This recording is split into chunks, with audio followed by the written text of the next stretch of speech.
She was invited to dinner by someone else. His reaction changed everything. Hello, everyone. Before we begin today's story, I have a small favor to ask. Please hit subscribe and turn on the notification bell so you never miss our channel's new videos. It is quick, free, and the best way to support us in bringing you more dramatic stories. Your support truly means the world to us. Where are you watching from today? Drop your city or country in the comments below. Thank you very much. Now, let us go back to our main character. The invitation arrived in the middle of the room, wrapped in crystal glasses and polite smiles. She did not even have time to react.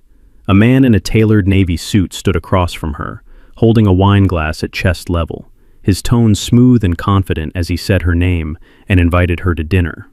Tonight, just the two of them. A quiet restaurant downtown. Nothing inappropriate, nothing rushed. Around them, conversations softened. People noticed. She felt it instantly, that subtle pressure, the kind that comes when eyes turn and silence stretches half a second too long. Before she could answer, a familiar presence stepped forward. He did not raise his voice. He did not smile either. He simply placed his hand lightly on the back of her chair and said, calmly but firmly, "She will not be attending." The air shifted. The man with the invitation froze, confused. A few guests exchanged looks. Someone cleared their throat. She turned her head slowly, her heart pounding, and looked up at him. He was standing close now, too close for someone who was supposed to be nothing more than a business arrangement. His expression was controlled, almost cold, but his jaw was tight, his eyes darker than usual. "What are you doing?" she whispered.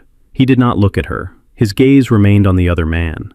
"I am sorry," he said, voice steady, "but tonight is not available." The other man hesitated, then laughed awkwardly, assuming this was a misunderstanding. "I did not realize you were not supposed to," he replied. That does not change the answer. The invitation was withdrawn. The moment passed. The room slowly exhaled. But something else had cracked open. Minutes later, inside the quiet of the elevator, the silence was unbearable. "That was not your decision to make," she said, breaking it. He stared straight ahead, hands at his sides.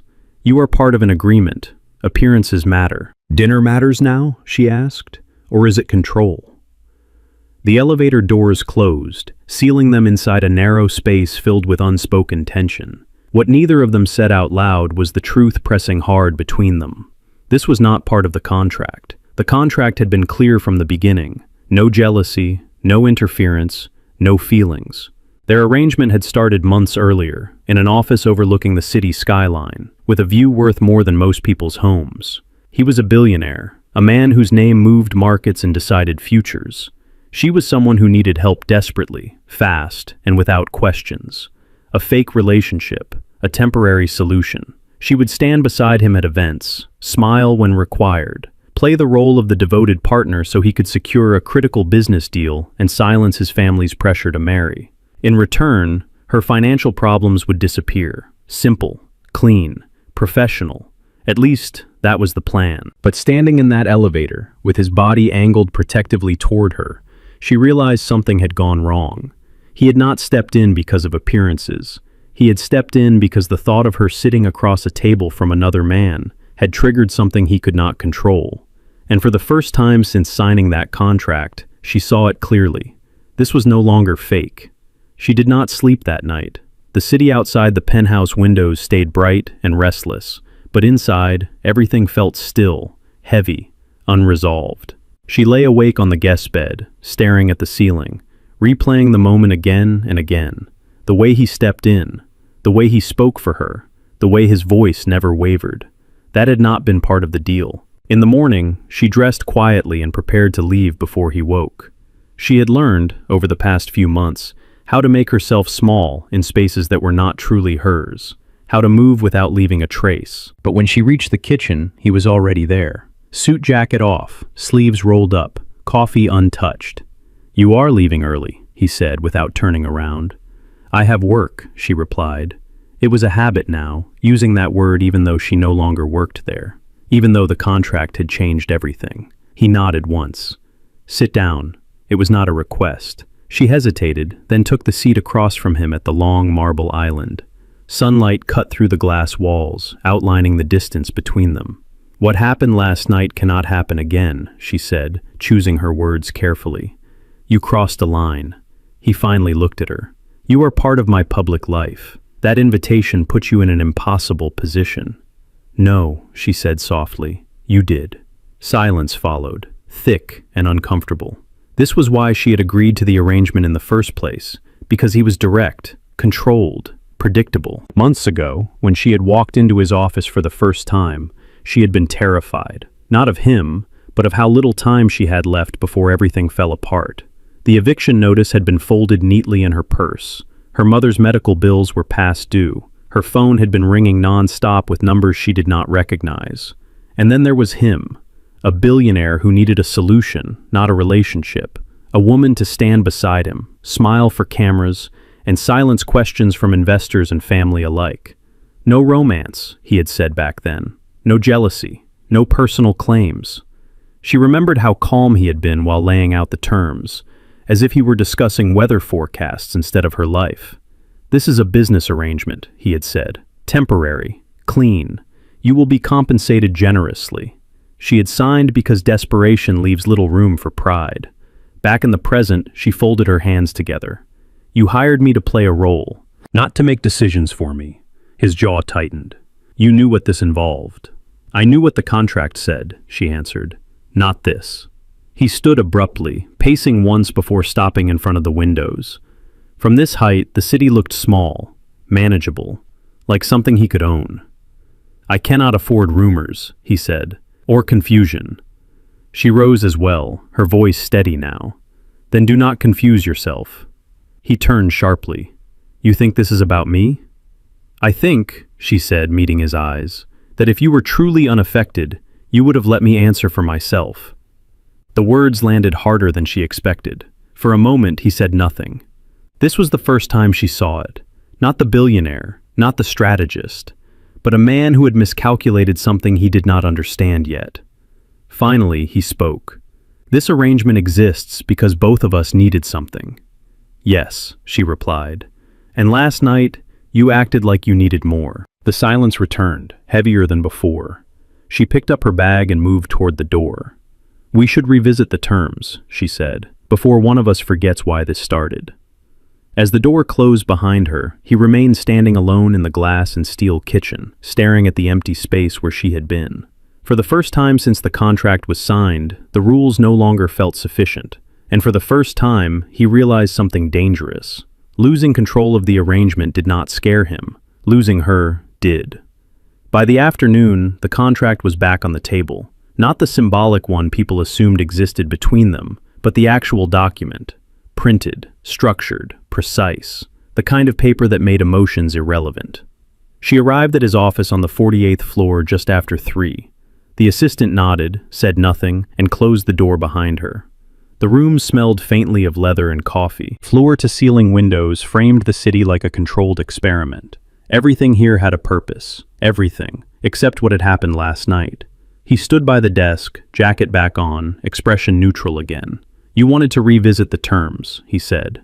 "Yes," she replied, "because they are no longer clear." He gestured toward the conference table. "Sit."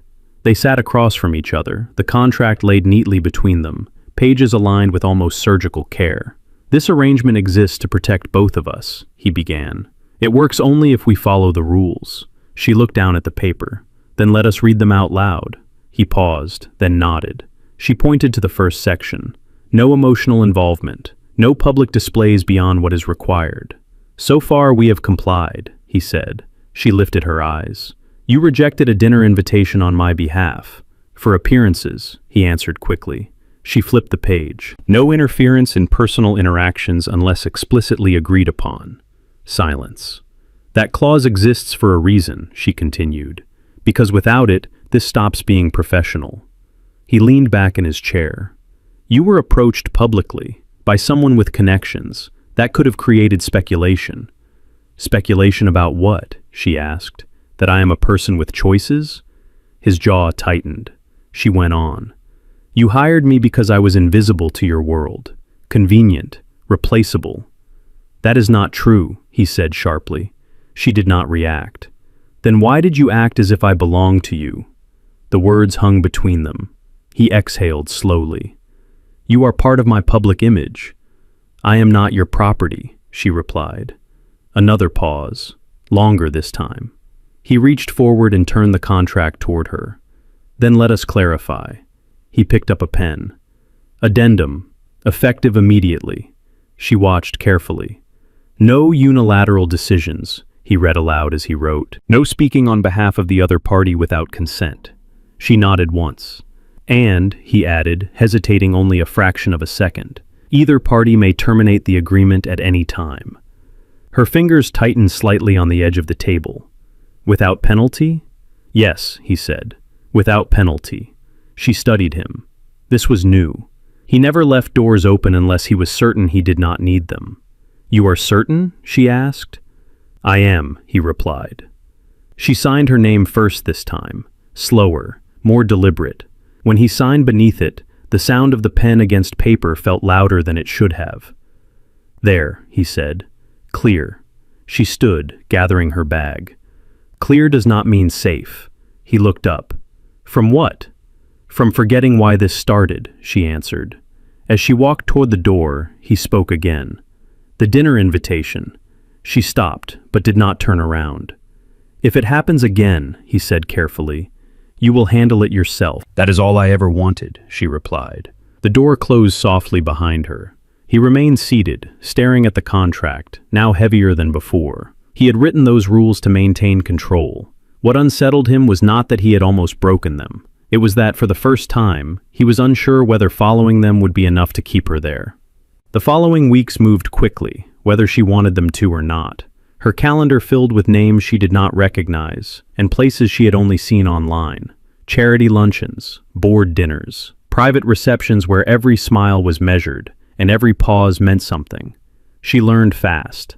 At first, she spoke only when spoken to, her hands folded neatly in front of her, her posture careful. She watched how people reacted to him, how conversations shifted the moment he entered a room, how power announced itself without sound.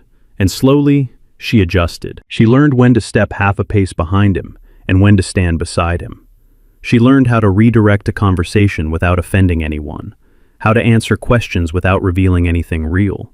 She was good at it, better than anyone expected, including him. At a fundraiser downtown, a donor questioned a recent decision he had made, his tone polite but sharp. Before he could respond, she stepped in smoothly, reframing the decision as a long-term investment in community trust. The donor nodded, satisfied. Later that night, in the car, he said quietly, "That was effective." She looked out the window. It was necessary. At a family gathering the following weekend, his aunt made a pointed comment about her background, disguised as curiosity. She met it calmly, speaking about work ethic and opportunity instead of defensiveness. The room shifted in her favor. He watched that too. What unsettled him was not how well she performed the role, it was how naturally she belonged. Still, the distance between them remained, professional, controlled. The revised contract sat quietly in a drawer, unmentioned but present. Until the evening of the gala. The event was one of the most visible of the year. Black tie, press everywhere. The kind of night where rumors could be born and buried within minutes. She stood in front of the mirror in the penthouse, adjusting the simple black dress chosen by his stylist. It fit perfectly, elegant without trying too hard. "You look appropriate," he said from behind her. She turned slightly. "That is all I am aiming for." He nodded once. The ballroom buzzed with energy when they arrived. Cameras flashed, names were called, hands were shaken. She smiled. He did not need to tell her when. Midway through the evening, as they spoke with a group of investors, she felt it before she saw it. A presence. A man approached confidently, his attention focused on her. He greeted the group, then turned to her directly. "It is good to finally meet you," he said. "I have heard quite a bit." She recognized him now, an influential partner from another firm, someone known for persistence. As the conversation drifted, he lingered. His questions became more personal, his interest more obvious. Then it happened. "I would love to continue this over dinner sometime," he said, voice light. "Perhaps tomorrow night." The moment stretched. She remembered the contract, the addendum, the words they had both signed. No unilateral decisions, no speaking on behalf of the other. She looked at him, then back at the man in front of her. Before she could respond, she felt the shift beside her. He did not step forward this time. He stayed still. The room waited. She smiled politely. "Thank you for the invitation. I will consider it." The man looked pleased. He excused himself, already confident. As soon as he was gone, she turned to him. Her expression was unreadable. "You did not stop that," she said quietly. "I did not have the right," he replied. Something in her face softened, just slightly. They continued through the evening, but the air between them had changed again. Later, on the drive home, neither spoke. She had followed the rules, and for the first time, he realized how difficult it was to watch her do exactly what he had agreed to. The role was working. The distance was holding, but control, once tested, did not return easily. And he was beginning to understand that this arrangement was changing them both, whether the contract allowed it or not. The dinner happened the next evening, not quietly, not privately. The restaurant was one of those places people went to be seen. White tablecloths, soft lighting, valet parking lined with luxury cars. The kind of room where names mattered and conversations traveled. She arrived alone. That had been intentional. She told herself it was because the revised contract allowed it, because she had the right to accept invitations without interference, because this was exactly what she had asked for. Still, as she stepped inside, she felt exposed. The host led her to a table near the center of the room. The man who had invited her stood to greet her, smiling easily, already comfortable in the attention. "You look wonderful," he said. "Thank you," she replied, taking her seat. Menus were opened, water was poured, small talk began. She tried to focus on the conversation, but her awareness kept drifting. Toward the entrance, toward the subtle shift in the room whenever someone important arrived. She told herself he would not come. He had agreed not to interfere. He had signed it. Halfway through the first course, the noise level changed. Not dramatically, just enough. The man across from her paused mid-sentence. His eyes moved past her shoulder. She felt it before she turned. He was standing a few feet away from the table, no jacket, dark shirt, calm expression that did not quite reach his eyes. The man hosting the dinner rose halfway from his chair, confused. "Is everything all right?" He nodded politely. "I apologize for the interruption." She stared up at him. "What are you doing here?" His gaze met hers, steady. "I came to correct something." She stood immediately. "You do not have the right." "I know," he said. "That is why I am speaking for myself." He turned to the other man. "This dinner should not have happened." The man frowned. "Excuse me?" "She accepted your invitation under the assumption that she was free to do so," he continued. "That assumption was incorrect." Her heart began to race. "Stop." He did not look at her. "This arrangement," he said carefully, "created confusion, and that confusion ends now." The room had gone quiet. Nearby tables pretended not to listen. No one fooled anyone. The man hosting the dinner laughed nervously. "I am not sure I understand." "She is with me," he said, then paused. "Not by contract." Her breath caught. "That part ended," he added. "I am ending it." She stepped closer to him. "You are not ending anything for me." Finally he looked at her, really looked. "I am not trying to," he said. "I am telling the truth." She searched his face for calculation, for strategy. There was none. "I was wrong to believe I could keep this controlled," he went on. "I was wrong to think distance would make this simpler." The man at the table cleared his throat. "Perhaps this is a private matter." "It is now," he replied. He reached into his pocket and removed a folded document. She recognized it instantly. The contract. He placed it gently on the table, then tore it cleanly in half. Then again. The sound was sharp, final. Gasps rippled through the room. "This ends here," he said, voice steady. "There is no agreement, no arrangement, no obligation." He turned to her, lowering his voice. "Only a choice." Her chest tightened. She looked down at the torn paper, at the people watching, at the man who had invited her, now completely silent. Then she looked back at him. "You broke every rule," she said. "Yes," he answered. "I did." "And you are prepared to lose everything that came with them?" "I already have," he said. "If you walk away." The room seemed to hold its breath. She took a step back, then another. "I am not going with you," she said quietly. He nodded once. "I know." She picked up her coat. But I am not staying either. She walked past him, through the stunned silence, out into the night. He did not follow. Not yet. Because for the first time, control had nothing to do with what came next. And everything depended on whether she chose him when no one was watching. She walked for several blocks before she realized her hands were shaking. The night air was cool, sharp against her skin, but it did nothing to slow the rush inside her chest. Cars passed. Laughter spilled out of nearby bars. The city kept moving, indifferent to the fact that something irreversible had just happened. She stopped under a streetlight and finally let herself breathe. He had torn up the contract, publicly, not as a tactic, not as a negotiation, as an ending. Her phone vibrated in her hand, once, then again. His name filled the screen. She did not answer, not because she was angry, but because if she heard his voice right now, she was not sure she would keep walking. Across town, he stood alone in the restaurant long after she left. The staff had resumed their routines. Conversations restarted in low, cautious tones. Plates were cleared. The moment had already begun to turn into rumor. He did not care. He paid the bill without looking at it, nodded once to the manager, and stepped outside into the same night she was walking through. For the first time in years, there was no schedule waiting for him, no assistant calling, no plan for damage control. Only the certainty that he had crossed a line he could not step back over. He did not follow her because he knew this part mattered. If this was going to be real, it had to be her decision. The next morning came quietly. She returned to her apartment, the one she had kept even after moving into his penthouse, the one place that still felt like hers. She sat at the small kitchen table, staring at a cup of coffee gone cold. Her mind replayed everything.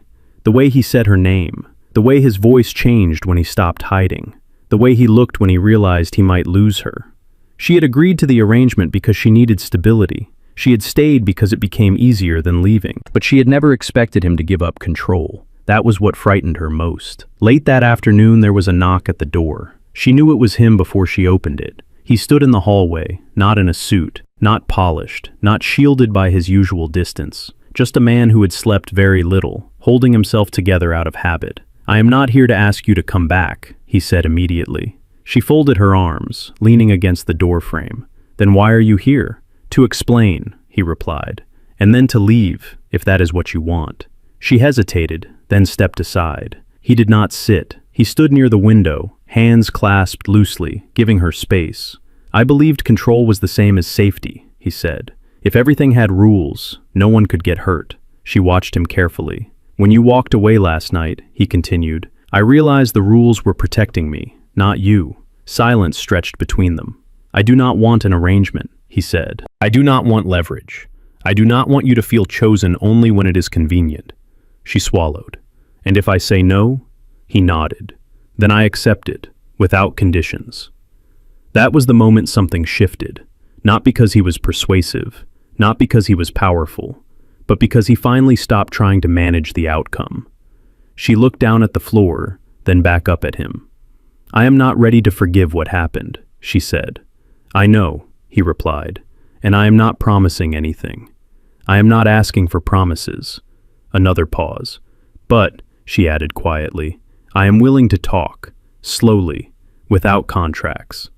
His shoulders eased, just slightly. "That is enough," he said. He turned toward the door, stopping once more. "Dinner," he said carefully. "Someday, when you invite me."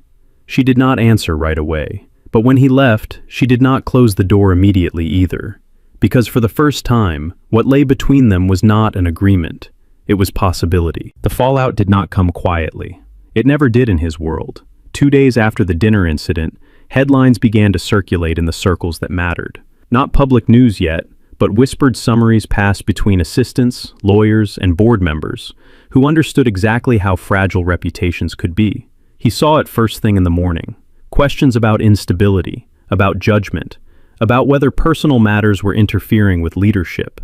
By noon, his chief legal officer requested a meeting.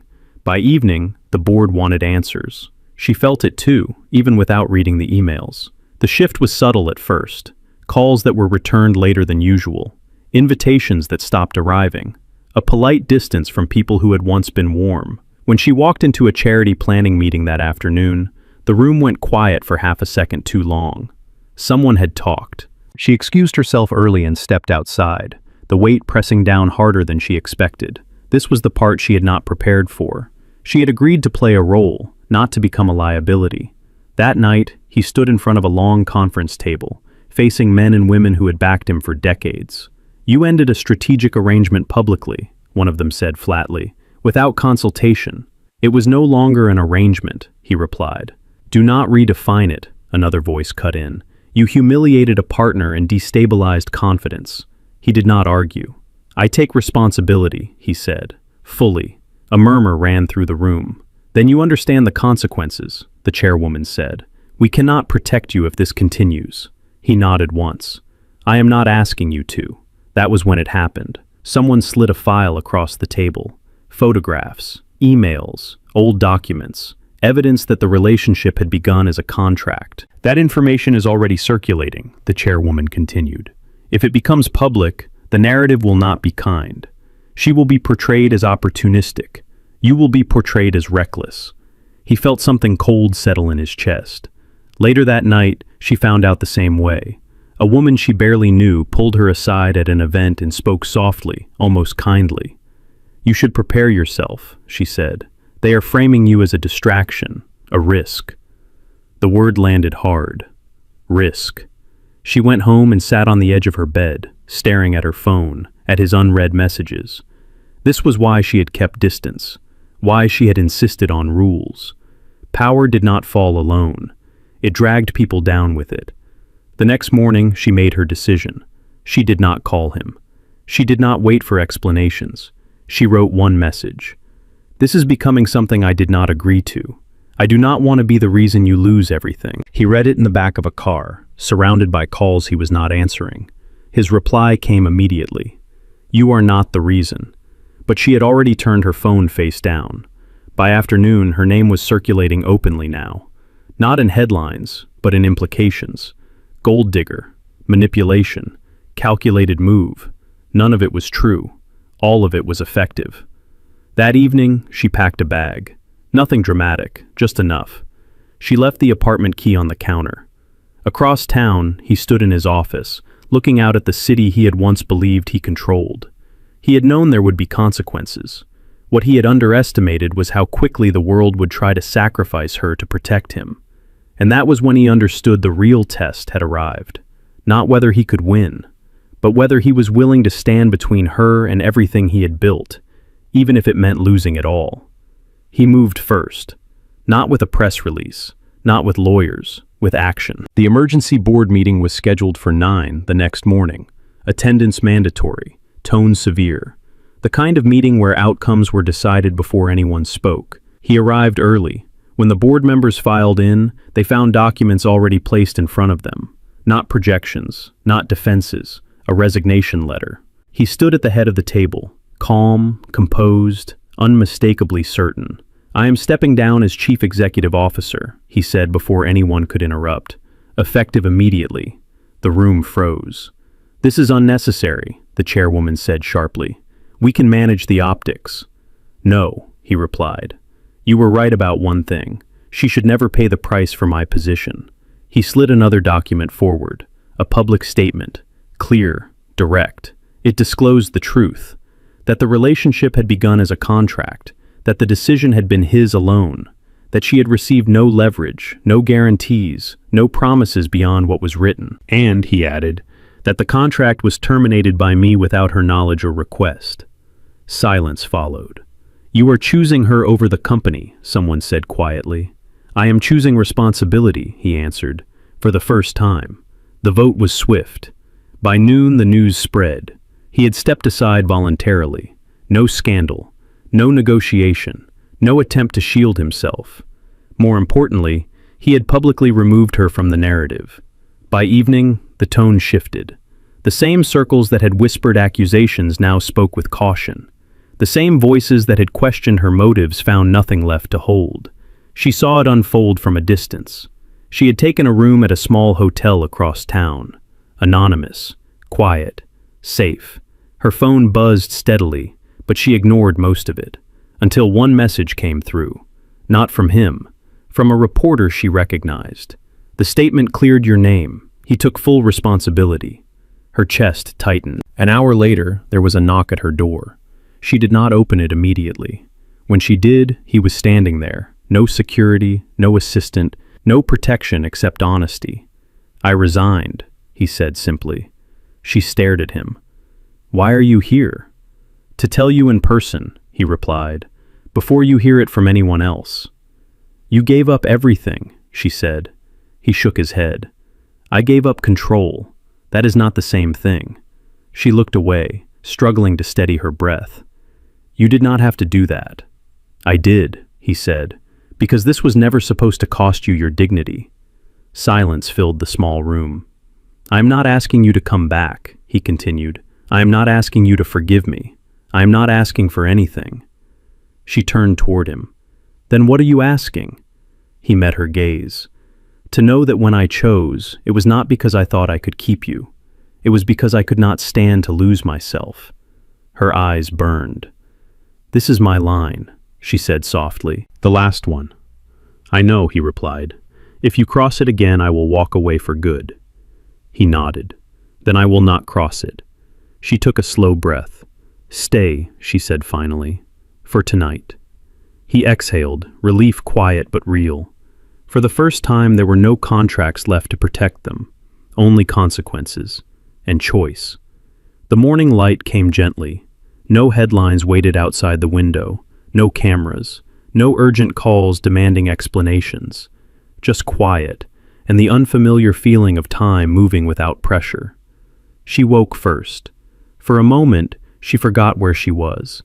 The small hotel room felt neutral, untouched by expectation. Then she remembered everything: the dinner, the contract, the resignation, the choice. She sat up slowly. He was awake too, standing by the window with a cup of coffee in his hands, looking out at a city that no longer belonged to him in the way it once had. "You did not have to stay," she said softly. He turned. "I wanted to." She nodded, accepting that answer without testing it. They did not rush the morning. There was no plan to define what came next, and that was intentional. For once, neither of them needed certainty. After breakfast, they walked. No destination, no car waiting, just streets, ordinary and unremarkable, where no one recognized him and no one cared who they were. "This is strange," he admitted after a while. "What is?" she asked. "Being unseen," he said. "I used to think that was something to avoid." She smiled faintly. "I spent years wishing for the opposite." They stopped at a small cafe. He ordered first, hesitating before looking back at her. "Would you like to have dinner with me?" he asked. "Tonight, if you want." The question was careful, open. She studied his face. There was no assumption there, no entitlement. "Yes," she said, "I would." That evening, they sat across from each other at a quiet table near the window. No audience, no performance. Just two people learning how to speak without contracts. "I am not asking you to rebuild your life around mine," he said. "I do not even know what mine looks like yet." She reached for her glass, thoughtful. "I am not looking for rescue." "I know," he replied. "That is why this matters." The meal was simple. The conversation was not. They talked about fears instead of strategies, about mistakes instead of achievements, about who they had been before power and pressure taught them how to hide. Later, when they stepped outside, the night felt different than it had weeks ago. Not heavy, not sharp. Clear. He stopped walking and turned to her. "There is something I need to say," he said. "Not because it leads anywhere, just because it is true." She waited. "I care about you," he said. "Not because you stood beside me, not because you helped me, but because you never let me forget who I was becoming." Her eyes softened. "I care about you too," she said. "Not because of what you gave up, but because you finally stopped asking me to disappear." They did not promise forever. They did not rush toward a future shaped by expectations. They chose the next step, together. And somewhere between a contract torn in half and a dinner invitation freely accepted, something real had taken its place. Not power, not control, but commitment. The kind that begins when no one is watching.